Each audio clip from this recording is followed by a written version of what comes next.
I greet you all in the matchless name of our Lord and Savior Jesus Christ. Dear brothers and sisters, how are you? I hope everything is well with you, and I believe that you are enjoying the daily devotions in your life. Amen. Let's together pray and prepare for the today's devotion, please. Let's pray. Precious Heavenly Father, thank you so very much, God, for this wonderful, wonderful new day. Even as we open our hearts to receive your word, speak into our life, God. Help us to understand, help us to obey, and Lord, correct us, encourage us, and make us into likeness of Jesus. In Jesus' name, Amen. Precious people of God, we have been meditating upon the question, how does God test his children? And the last few days, we have looked into 7 ways how God tests his children. Now, let's not forget our base verse or the main verse from where we have started to meditate this question. Genesis chapter 22, verse 1, where it is written, God tested Abraham.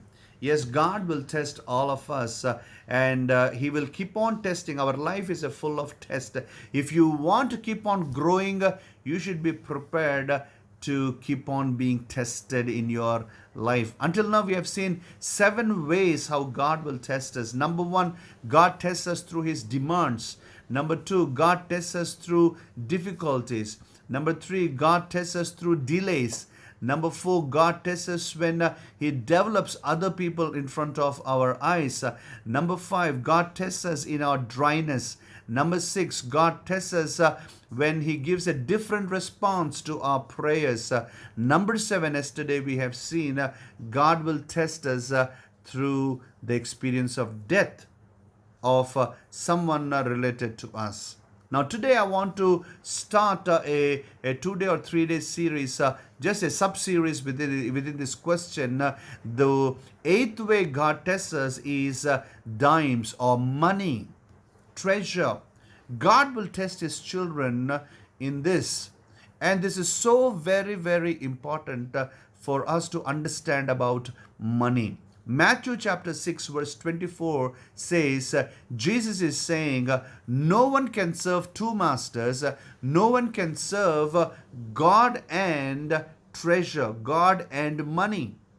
Now, usually as we study in our schools, we know the opposites, right? Is a good, evil, blessing, curse, hot, cold. And when it comes to God, immediately the opposite word is evil. But then Jesus is saying God and money. You see, dear people of God, when your relationship with money is stronger, then it becomes your God. And that's what Jesus is saying. You cannot serve me and you cannot serve money. And that's why our relationship with money is very, very important, dear people of God. And sometimes when we hear about some servant of God talking about money, it makes us very uncomfortable. No, we do not need to be uncomfortable because this is very important subject of our life and we need to learn some things. In fact, Jesus says in Matthew chapter 6, verse 21, He says, where your treasure is, there your heart is also. If money is your treasure, that's where your heart is. But if God becomes your treasure, that's where your heart will be. Who is your treasure today, by the way? Is God your treasure? Is the kingdom of God your treasure? Is ministry your treasure? And if the kingdom of God is not your treasure, if serving God is not your treasure, if God Himself is not your treasure, then your heart is not upon God and His kingdom. Your your heart will be somewhere else. Today, I want us to understand some things. King Solomon in the book of Ecclesiastes, chapter 5, verse 10, he says, those who desire for more money, they will not be satisfied with money. As much as they receive, even more they want they want of it. So even though you think if you have more money, you will be satisfied. No, that's not true. The Bible says even when you have so much money, it will not give you satisfaction. No wonder why some of the richest people in the world, billionaires literally, they are committing suicides because money is not the solution.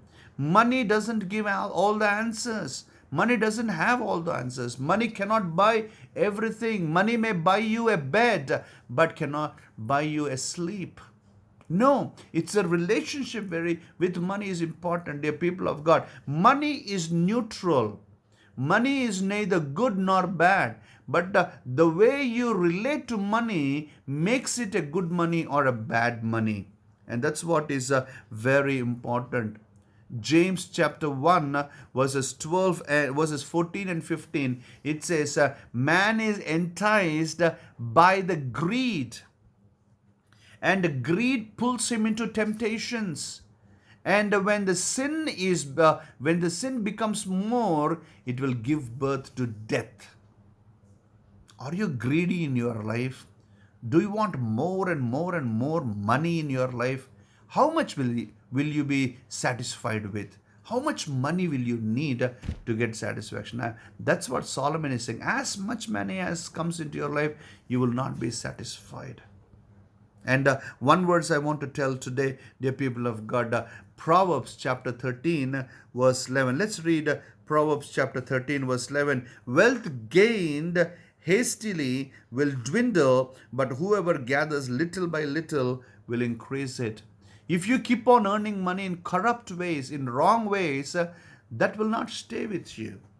But a hard-earned money, every day you work for it. When you have the hard-earned money, that will be a great blessing for you, for your family, for your children, and for the generations together. The letter of first letter of Paul to Timothy, chapter 6, verse 10, it says, the greed of money is the root of all evil. The greed of money. When you want more and more money, that's when you will be tempted to take wrong ways. You will be tempted to take wrong decisions. Today, I want you to check your relationship with money. In fact, money is the subject which has been discussed more in the New Testament than any other subject, because that's so important. Even heaven, hell, salvation, all these things are not so much discussed in the New Testament as much as money has been discussed, because people fall from God in this area. God is testing us in this area. Please do know your relationship with money is very, very important. Does money has a voice? Of course, money has a voice. And I'm going to talk to us tomorrow about it. Money has a voice. Money speaks to you, and you need to understand how you handle it carefully in your life. Amen. May God bless you. Let's meet again with another devotion. Until then, take good care of yourself, and always remember, we can only serve one master, either God or money. You decide. God bless you.